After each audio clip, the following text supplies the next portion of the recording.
Hello everyone, welcome back. As you can see in the intro, I got a little package from some stuff I bought from Santiago, from Arte Papel. And one of the things that I bought was this, the We Are Memory Keepers Guillotine trimmer. Now I did what I was using before, because I actually started doing paper crafts and scrapbooking and all this. I started almost a year ago, and when I first started I bought one of these for cutting because there wasn't much choice here in La Serena. So I got this, which comes with 3 different blades that just slide on, and then you line it up and you cut your paper like that. And it works really well, and I was really pleased with the straight lines I was getting, because trying to cut straight lines with scissors wasn't working. The only problem with this is that you have to hold it steady. So straight lines isn't a problem, but if you want them to be exactly perpendicular or in the right place, sometimes that was harder to do.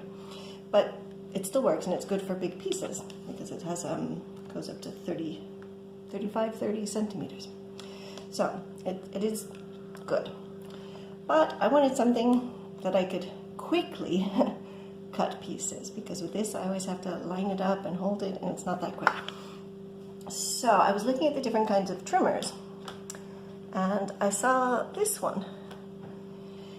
I'm not too sure why I decided to choose a guillotine. I think I thought maybe less things could go wrong with it.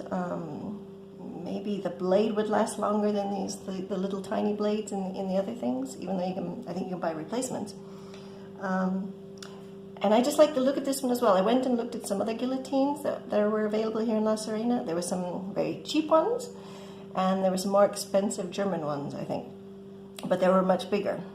And the cheap one, it was small, but it just kind of stiff, and I didn't know how long it would last. Whereas this one is cute.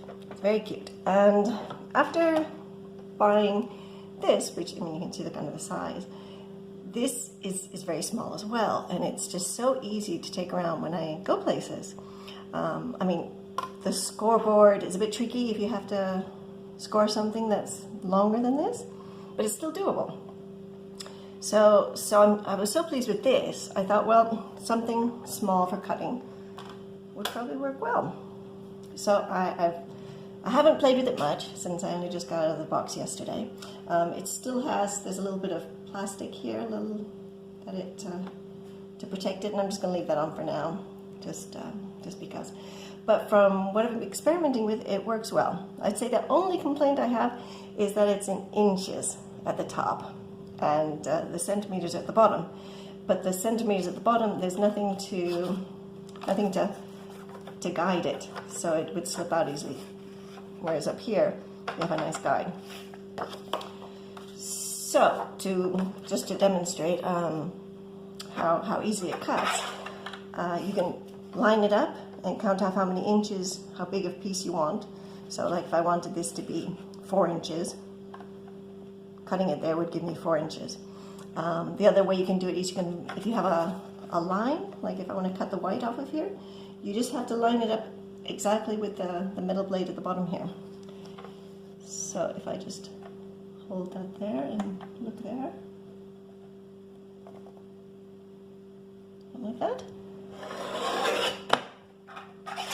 and it cuts really nice. I did find I didn't do that then, but it also helps to hold this, to hold the paper flat, so it holds the paper flat all the way across. And even this little tiny thin line, you should be able to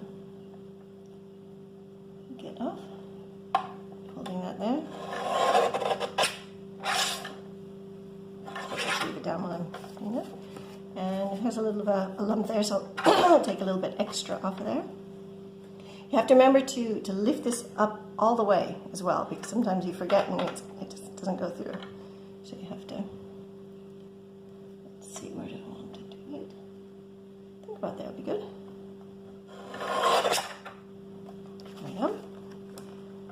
see how well that's cut that. These are bits that were left over from a calendar, which I kept because I thought they'd be cute for something at some point. So that's really good. The other way is if you wanted to measure something. So here's a piece of paper I'm going to use in a project in a little while, and I want to cut these into 2-inch strips. Actually, I want to use them to make something like this. So I don't need to cut them all the way down. I can cut off the bottom first. So that's about, we'll start by cutting off 1, 2, 3, 4. We'll start by 4 inches. So let's see if I got this right. So if we put that there at about 4 inches. There we go. Cut that to 4 inches, and now I want to cut these into 2 inches.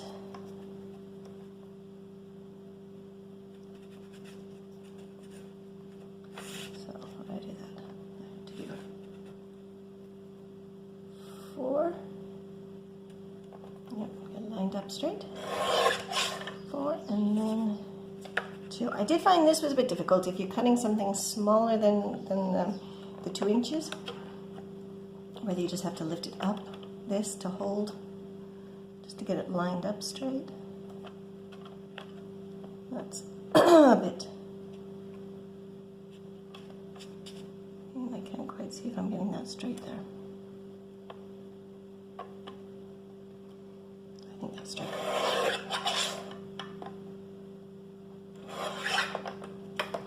So there's my 3 of my pieces for my little project. So now put those aside.